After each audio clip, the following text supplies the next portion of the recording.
Hello, my name is Hassan Sorrells, and this is the Leadership Lessons from the Great Books podcast bonus. There's usually no book reading on these bonus episodes. Instead, these are interviews, rants, raves, insights, and other unique audio musings and conversations with an interesting guest about leadership and other topics that intersect with leadership. Because listening to me and an interesting guest talk about leadership for at least a couple of hours or maybe an hour is better than reading and trying to understand yet another business book, even that one you bought from Barnes & Noble that's still sitting on your shelf gathering dust after 5 years. Conflict lies at the core of everything. I personally believe that. I have a master's degree in conflict resolution and reconciliation from Abilene Christian University in Abilene, Texas, and did a fair bit of work in divorce and family mediation.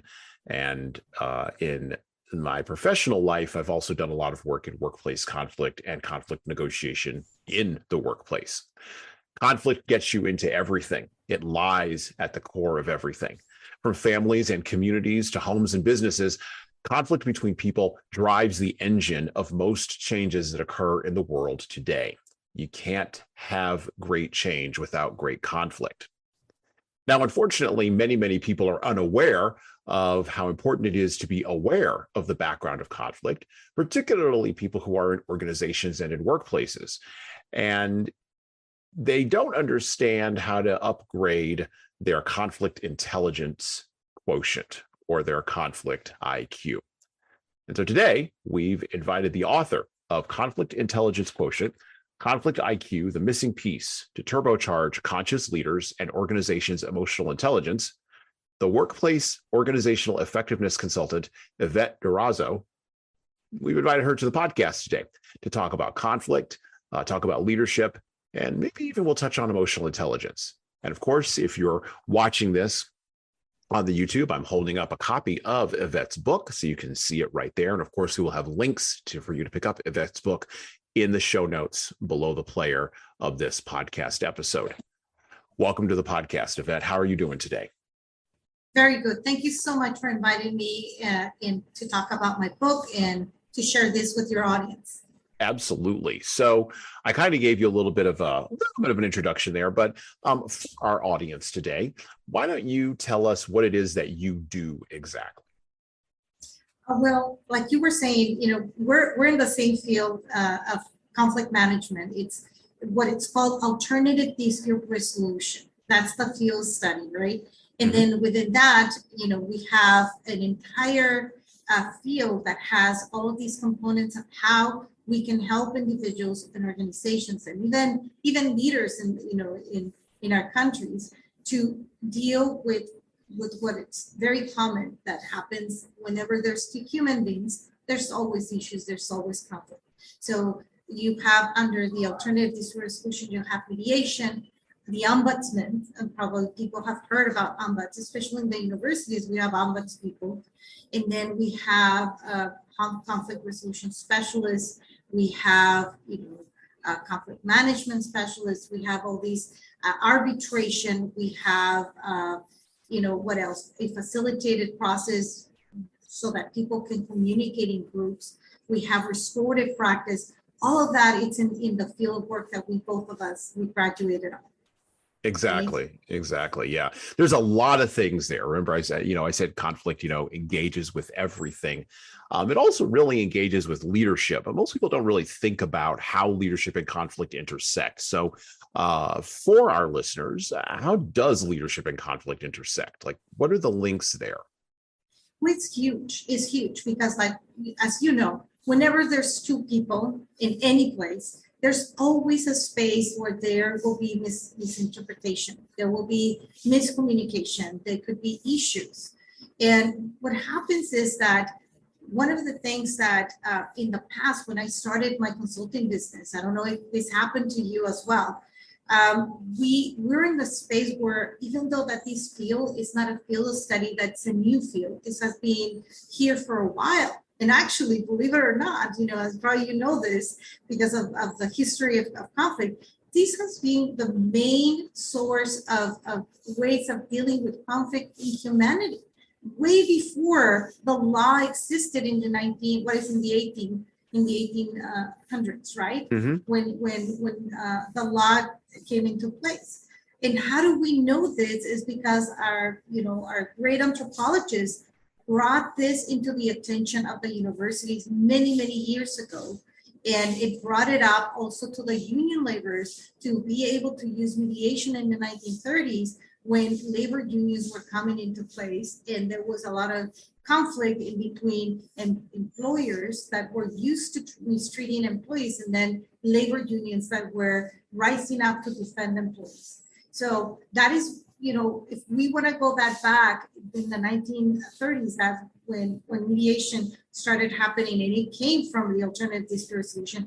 And it's very important for us to be able to do these type of educational processes like the ones that we're doing here, so that people know and our leaders know in organizations that fields like us exist and that they don't always have to resort to legal counsel.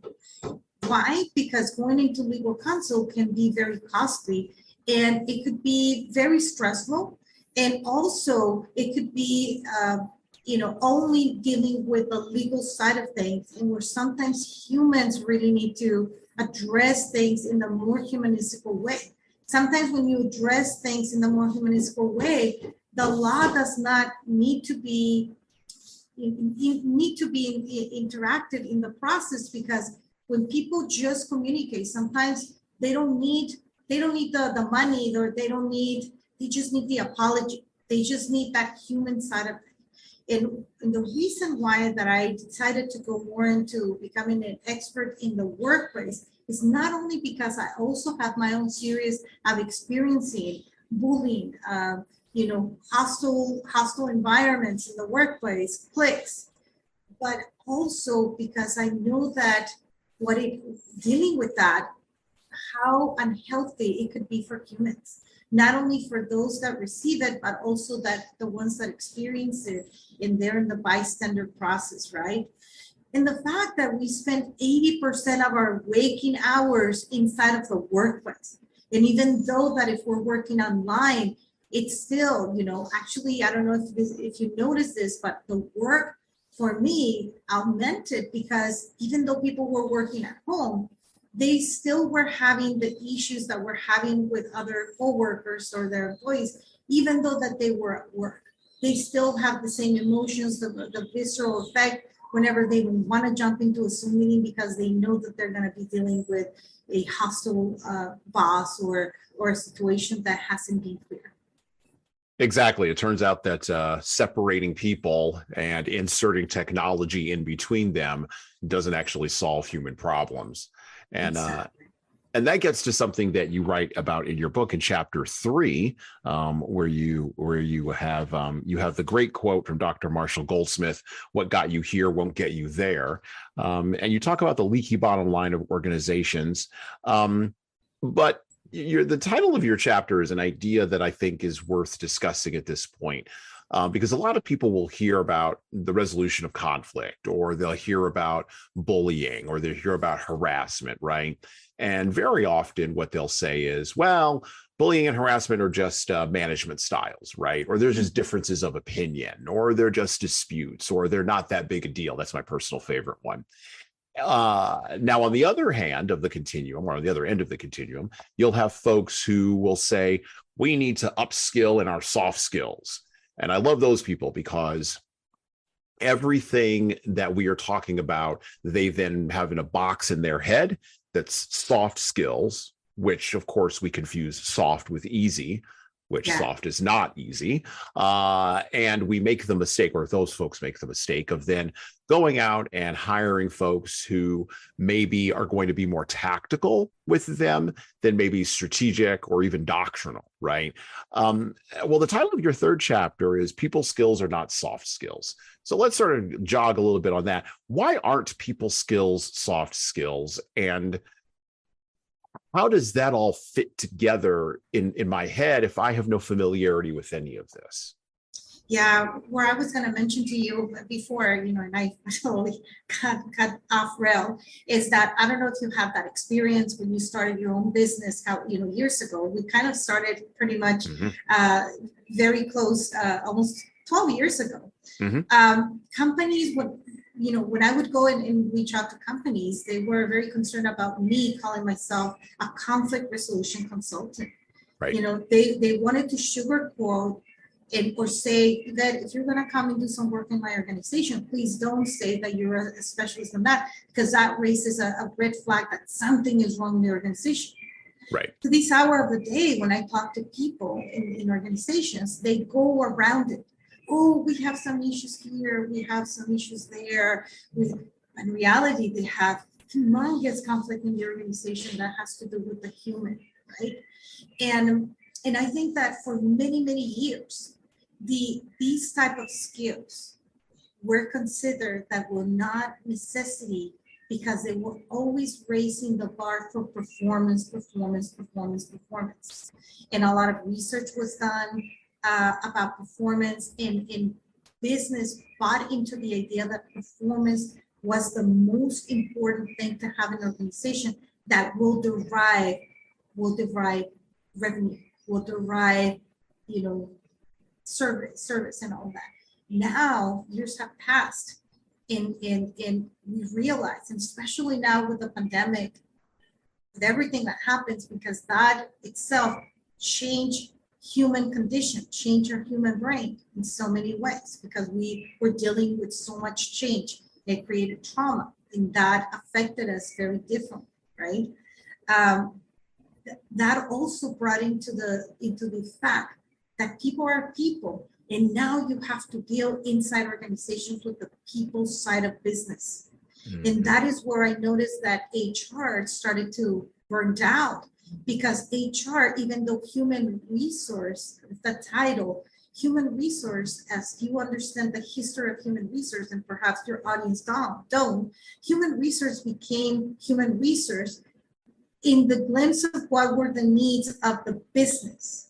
Right. If the business needed somebody to do payroll, that's how HR started. They started doing payroll. They started doing, a little bit of training and development, and then evolved into more of a bigger field of study. But in reality, you go back to human resource, and they don't know how to mediate. They don't know how to deal with the human side of the conflict. And the problem is that the higher leaders think in the organization that they're the go-to people when you have to deal with the human side of the situation. And then when it gets bad, they have to go to legal counsel. And they have to be extremely rigid of what to do with people. And that is what it's creating, the leaking bottom lines inside organizations. Because I have gone inside organizations and helped develop conflict management systems in the workplace, because as you probably already realized, we have a lot of dispute design systems or conflict management systems in organizations.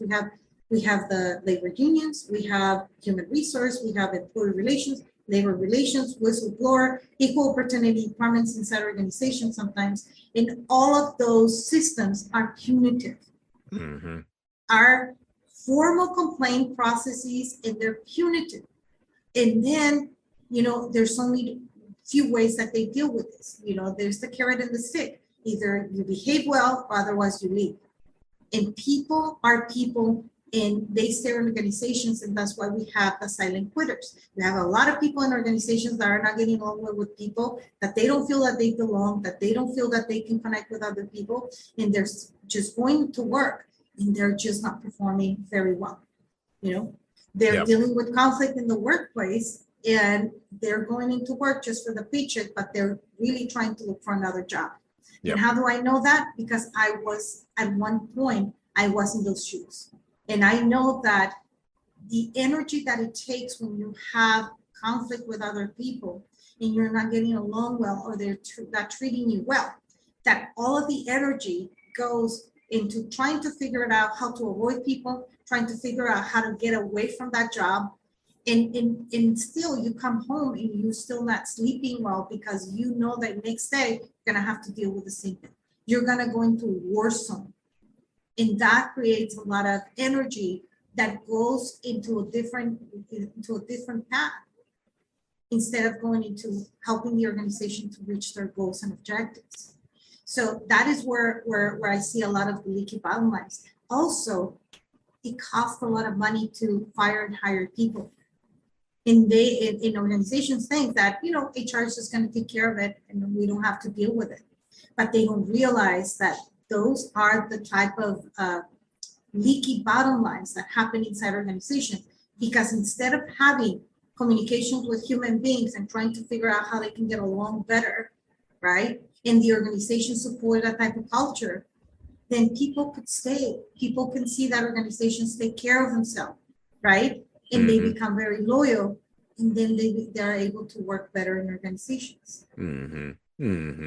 Well, and then you also have, and this is another dynamic that you have in the post-2020 world, where, and this is why my organization, my consultancy, and in our training and development, we don't do DE&I or DNI, or however you're going to frame that.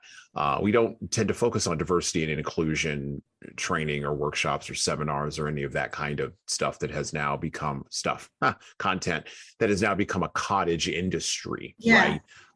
Because fundamentally, and this is our posture, fundamentally, at the end of the day, if I can't solve the problem for you in your organization around arguments that we had over the color of the copier 10 years ago, I'm never going to get to solutions around identity.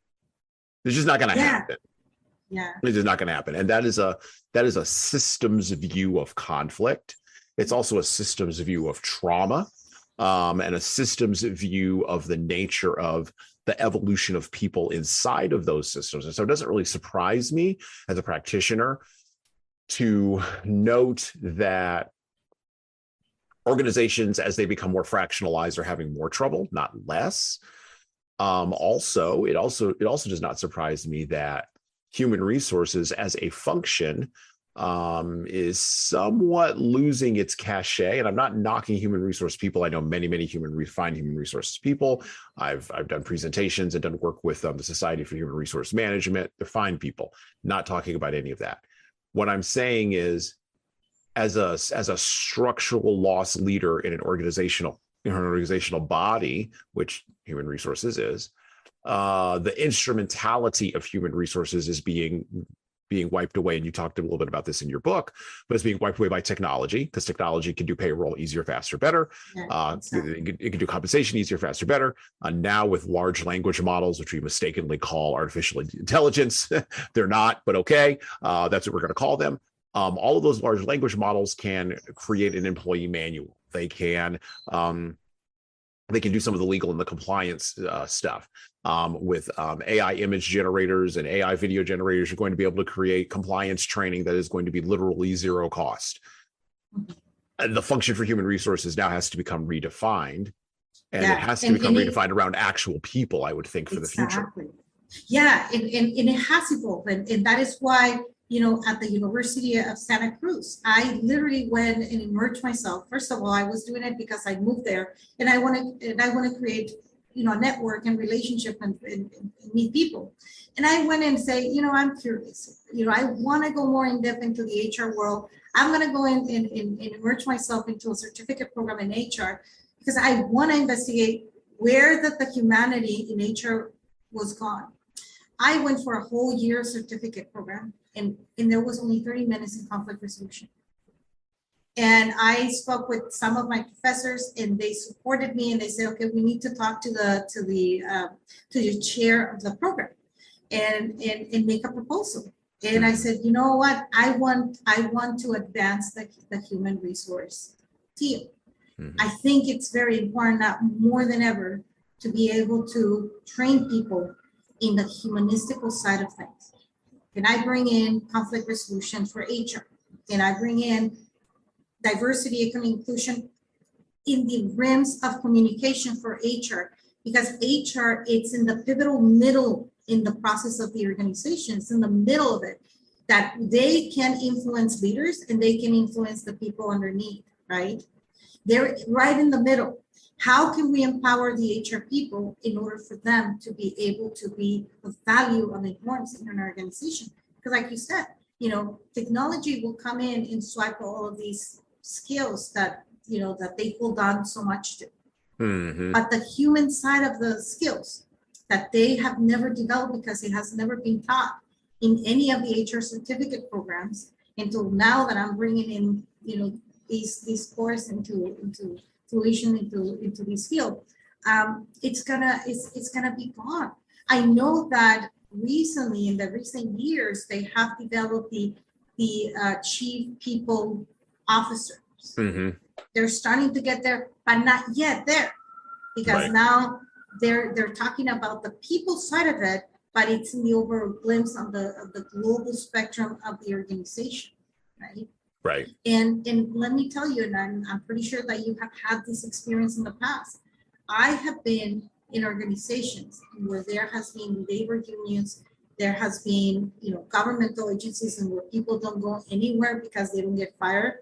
It's not the thing about the carrot and the stick. And I have brought in these conflict management systems, and where I have observed and I have experienced firsthand people talking to each other that have never talked to each other in years, 10 years. And at the moment that they start talking to each other and they realize that, you know what, we're in it for good here, we're not going anywhere.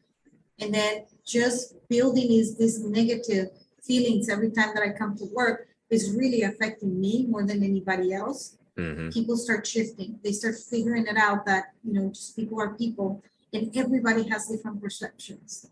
Yeah. And we need to work within that rim to be able to communicate better with other people.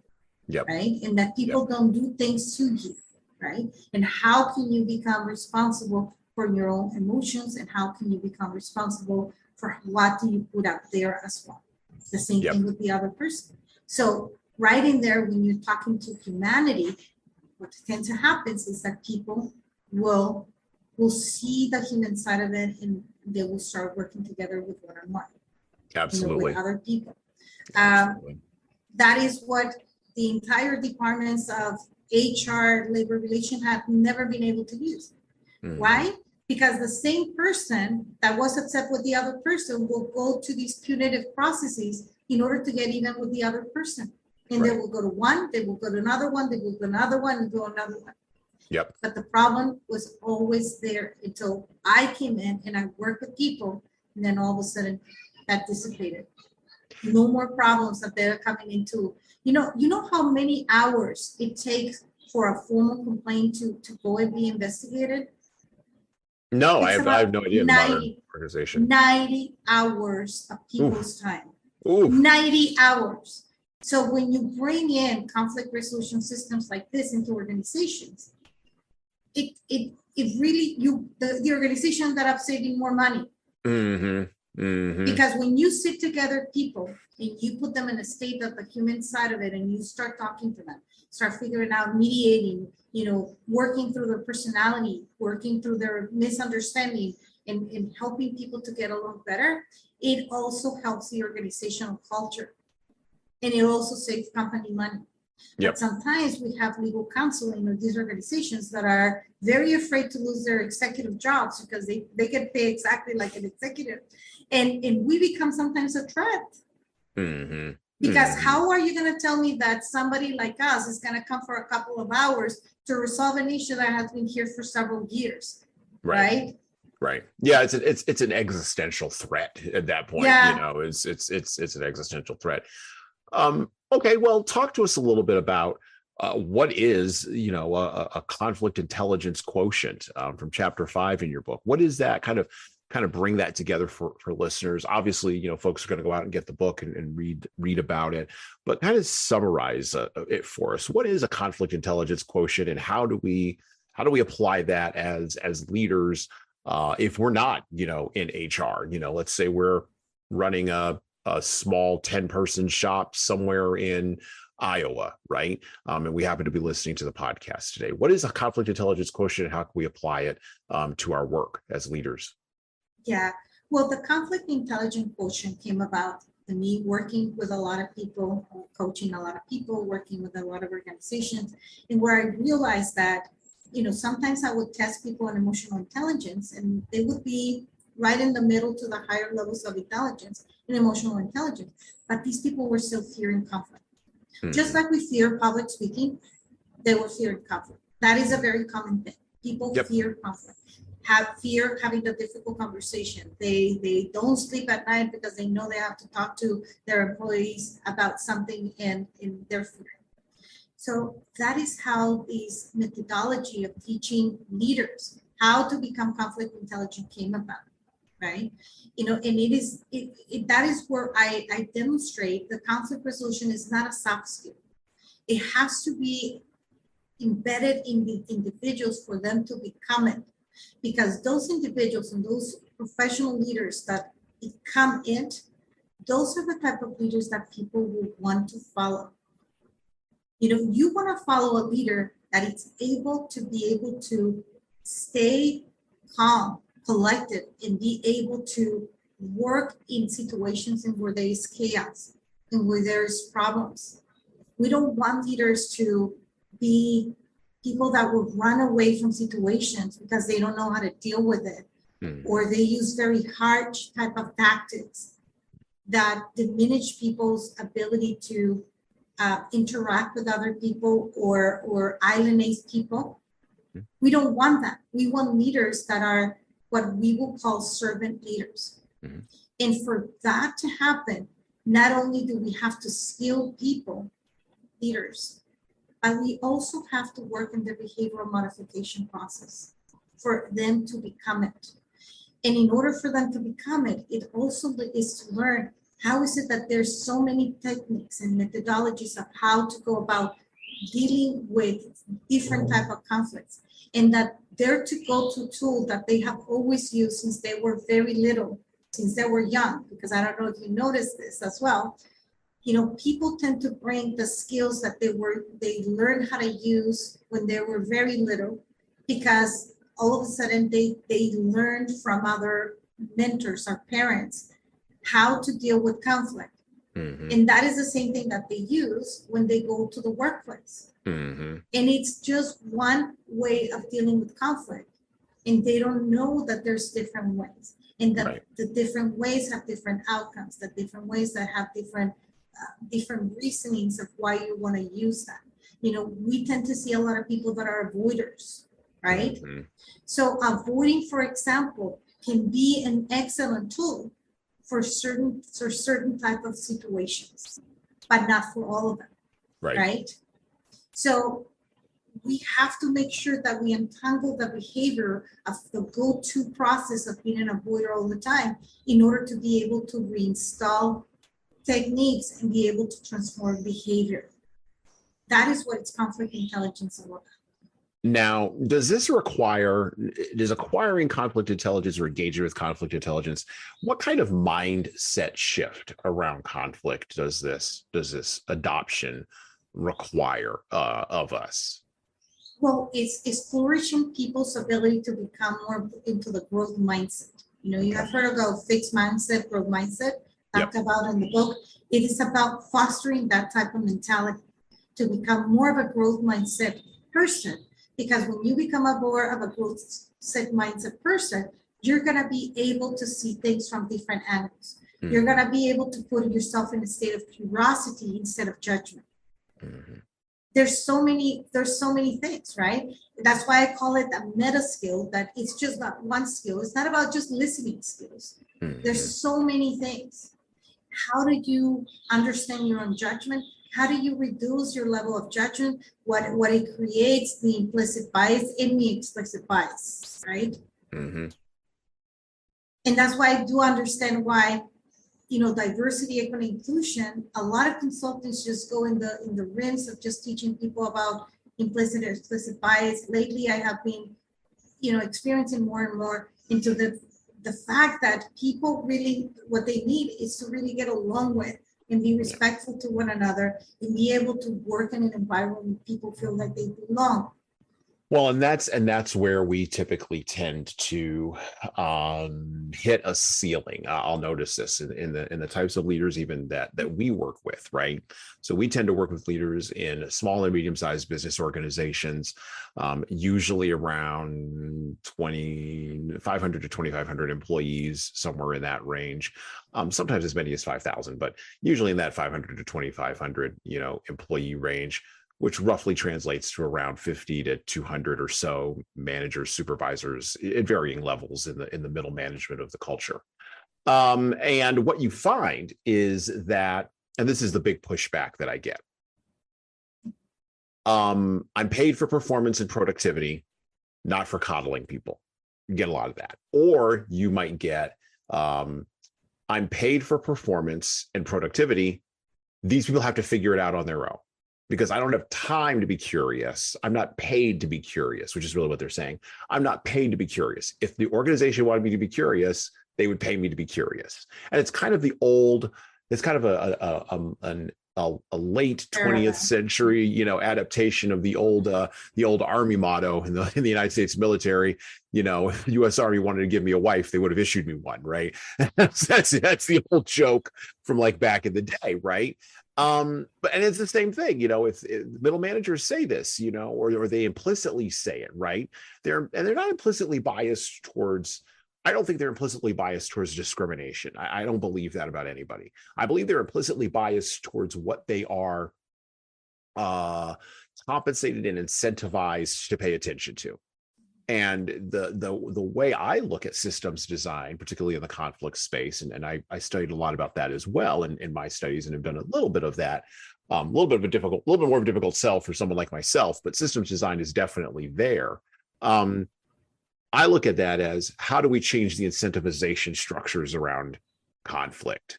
How do we change the incentivization structures around compensation for what people pay attention to, right? Because you talked about the lawyers. The lawyers are going to pay attention to this thing that they're compensated for.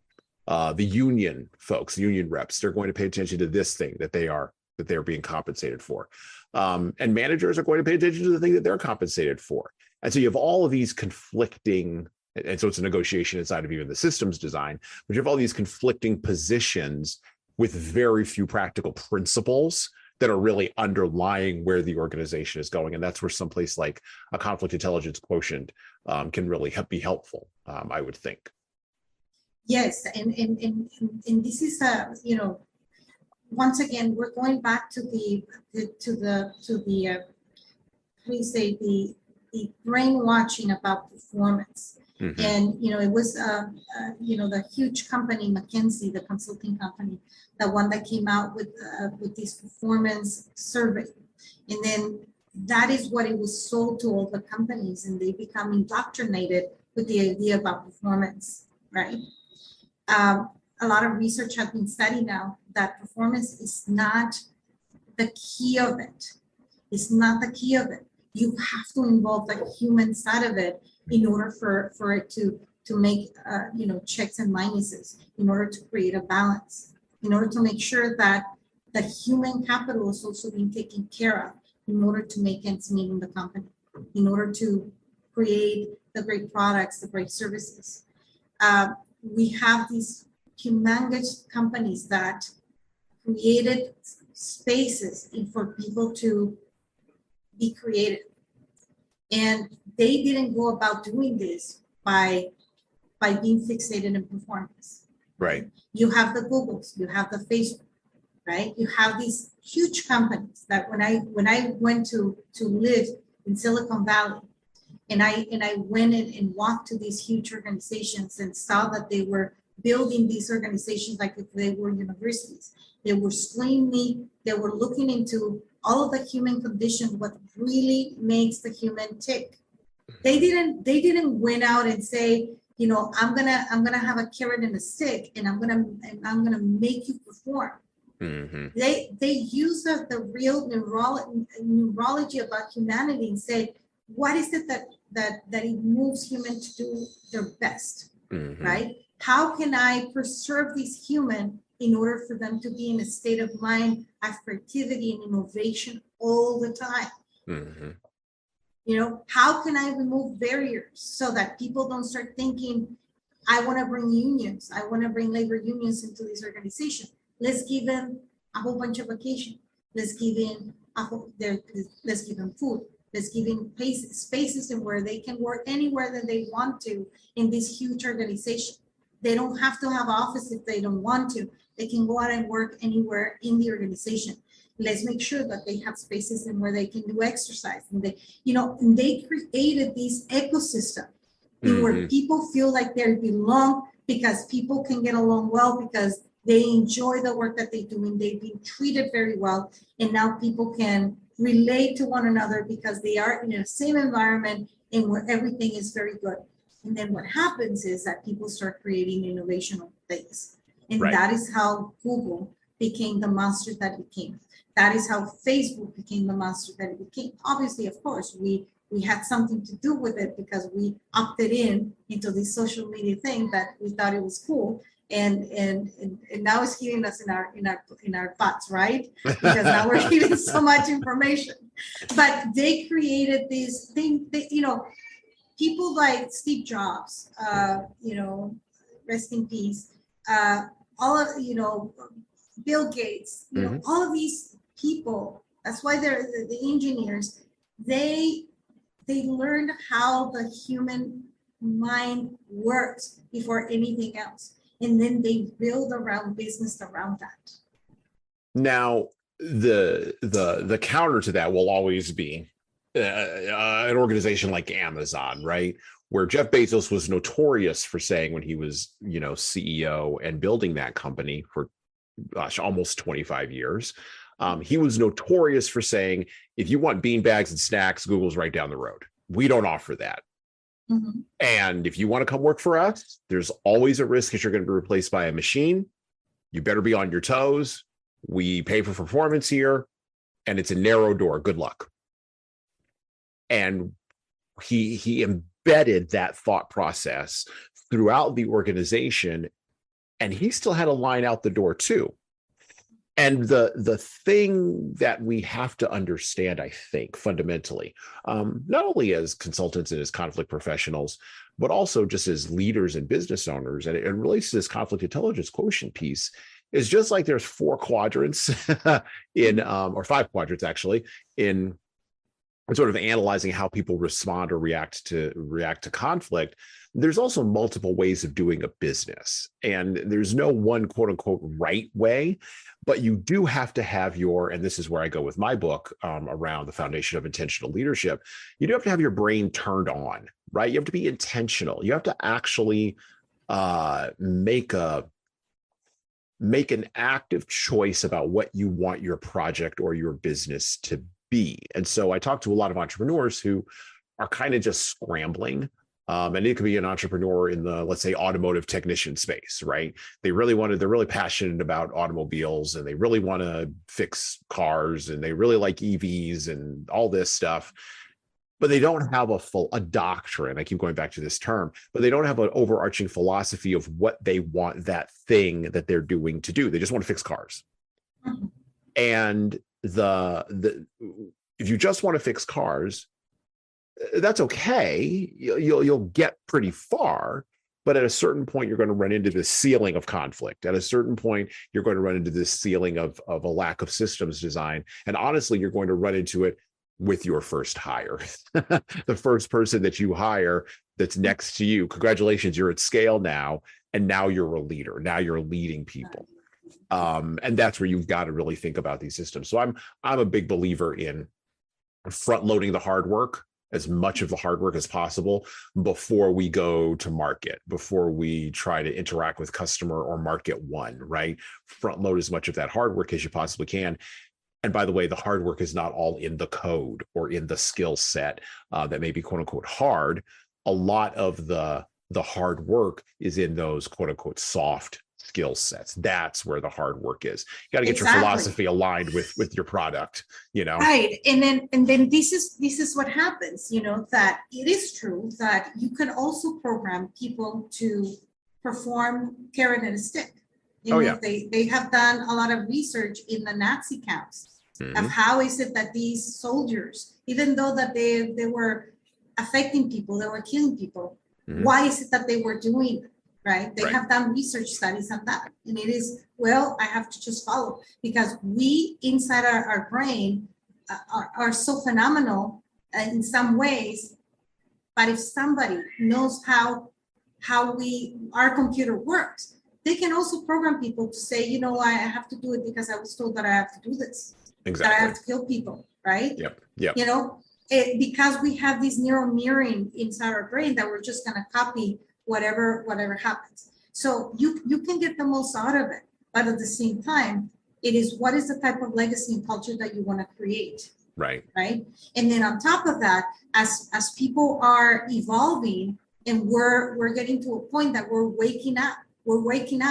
Like, who would say that an entire country will be able to keep a good economical standpoint while people were working from home? Right. That was never heard of. Then now people change and say, why do I have to go and commute and go all the way to work when I can do the work at home? But what's the purpose of having a building, right? Right. People are changing. And they're finding that the work and life balance is better because they can stay home, they can take a little break, they can take a look at their little pets or their kids, and they have them in there while they're working and they're performing. So things are shifting and people are shifting, right? And we want different things and we want more. We are expecting more of companies, right? At the same time. Yeah. Well, that's part of the, there was an author a few years ago who talked about the 4 revolutions. And one of them that he talked about, I can't remember his name right now. It'll come to me in a moment. But he talked about the more revolution, right? And it's this idea that the technology of the internet combined with mobile phones globally brings conceptions of what can be had to people who have never had those things at all different levels, whether it's in the West, in the East, in the global North, global South, doesn't matter, right? You put an iPhone with access to the internet in a kid's hand in Namibia, they're going to want more. You put it in an adult's hand in Madurai, India, they're going to want more. You put it in a teenager's hand in Moscow, Russia, they're going to be making TikTok videos and they're going to want more, right? Or you put it in you know, a put upon middle manager's hand somewhere in West Virginia, who's never been outside of West Virginia. Now, all of a sudden, he or she has access to everything outside of West Virginia. And the more revolution this author was speaking about has created these types of disruptions that very often organizational leaders don't appreciate. And that is also one of the things that I talk about with organizational leaders, particularly when we talk about conflict and adapting to change. And I make this point,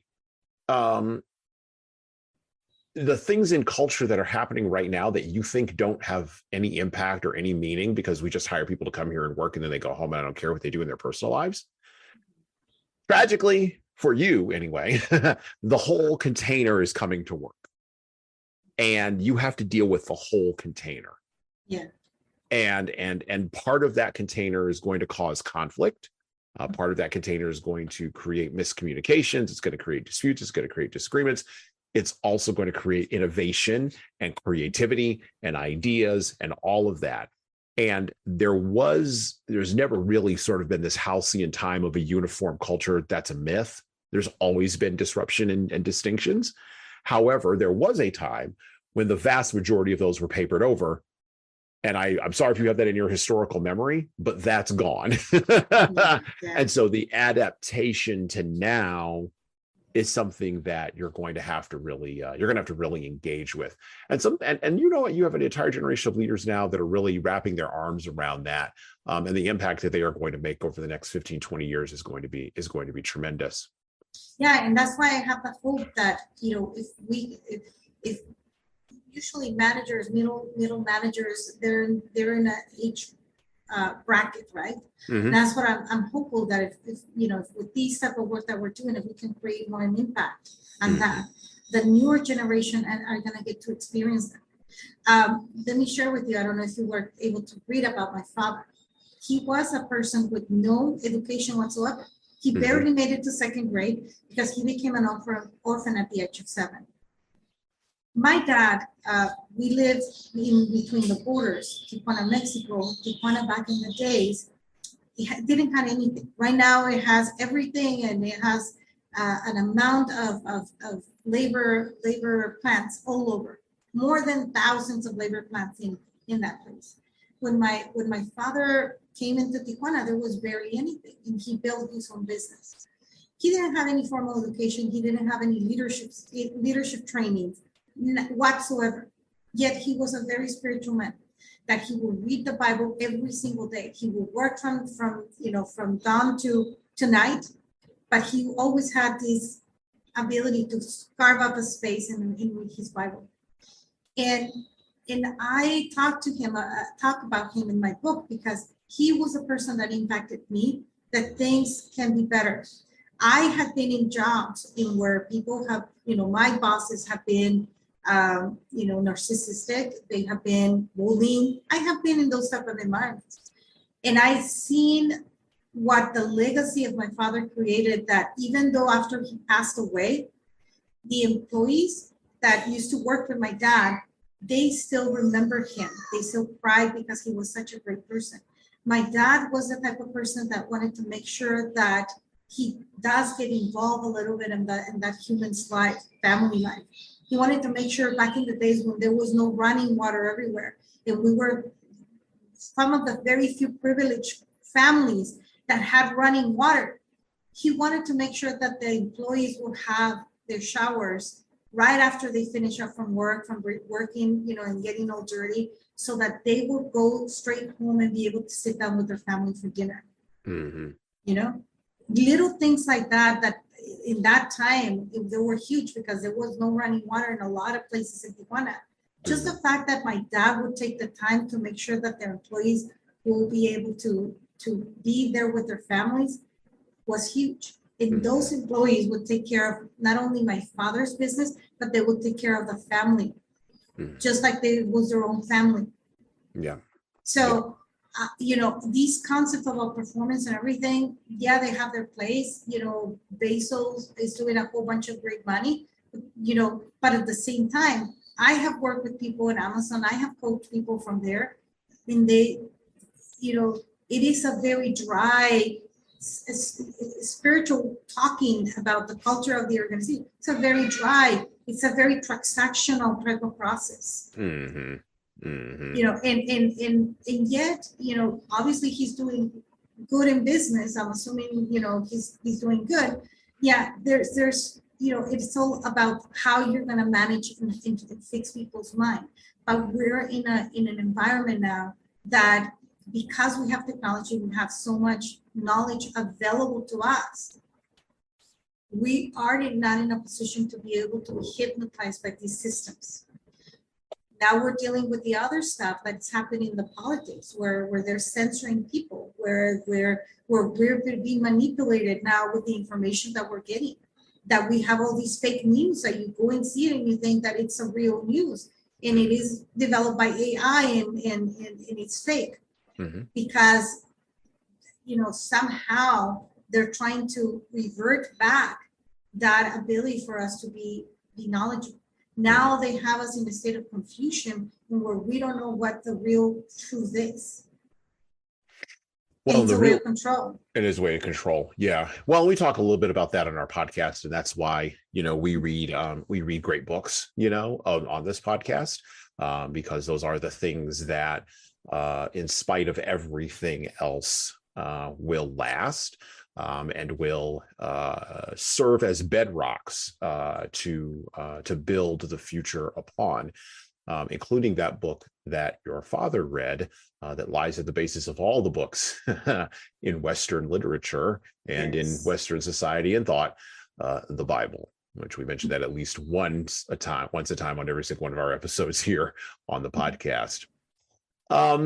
Well, As we close here today, I want to thank you, Yvette, for coming on the podcast. This was a great conversation. I want to encourage everyone to pick up Conflict Intelligence Quotient, your Conflict IQ, written by Yvette Durazo. Again, we will have links to that book and where you'll be able to pick it up in the show notes below the player.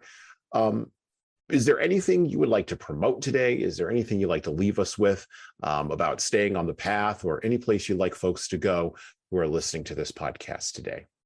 Well, I'm very committed to this field, and I'm very committed to the work that I want to do and the mission that I have, right? Because I know that when I impact leaders, I'm not only impacting the leaders for the organization, I'm impacting the human being that is going to become a better parent, a better human in society, right? And starting next month, I'm going to start creating a bi-weekly drop-in session, and where you can come in and you can have micro learnings in the conflict IQ, and then a little bit of coaching of how I work with people, my day-to-day work that I do every day. And I want to, have people to be exposed to that so that they can understand the work that we do and how powerful this work can be in organizations and for humanity. And I think that is, my way to give back into the community, just to, give back, these type of spaces in where people can have access to this field of work, not only to me, but the field of work that we so much passionately love and we like to work on. Awesome. I'd like to promote that. So anybody's interested in coming in twice a month, I'm going to be giving this. Excellent. Well, we will have links to all those spaces where you can connect with Yvette. You can drop in twice a month. You can check out the Conflict Intelligence Quotient. You can take it a little bit out for a test drive and see if it fits for you, for your organization, and for your culture. Well, once again, I want to thank Yvette Durazo for coming on the Leadership Lessons from the Great Books podcast, our bonus episode. And with that, we're out. Listen and subscribe to the Leadership Lessons from the Great Books podcast on all the major podcast players that you listen to podcasts on, including iTunes, Stitcher, Google Podcasts, and even Spotify. And please leave a 5-star review if you like the show. We need those reviews to grow, and it's the easiest way to make sure that this show gets into the ears of the leaders who need to hear it. And of course, tell all your friends. If you want to get started on the leadership path, HSCT Publishing's products and services can help your team do that. Check out our training webinars, coaching services, and more at leadershiptoolbox.us. We also have a video-based subscription service, that's software as a service, that can help your team become better at the individual level. 60 modules and over 100 hours of video and written content for you at leadingkeys.com. That's leadingkeys.com. We've also got books that will help you and your team grow. Pick up a copy today of My Boss Doesn't Care, 100 Essays on Disrupting Your Workplace by Disrupting Your Boss, and subscribe to the Little Red podcast I launched earlier this year with the same name as that Little Red book. My most recent book is 12 Rules for Leaders, The Foundation of Intentional Leadership, co-written with contributions from Bradley Madigan. This is the book for right now that was written for leaders right now.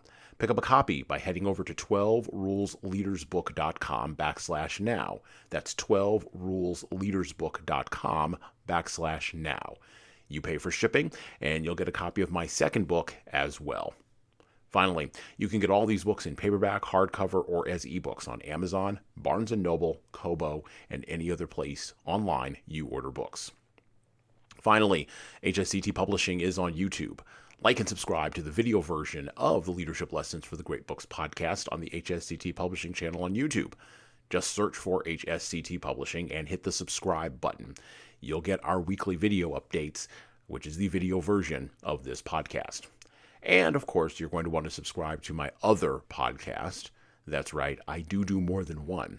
The Hasan Sorrells Presents audio experience, where I talk more casually with a broader range of people about all matters that matter in the world today, from arts all the way to analytics. All right, that's it for me.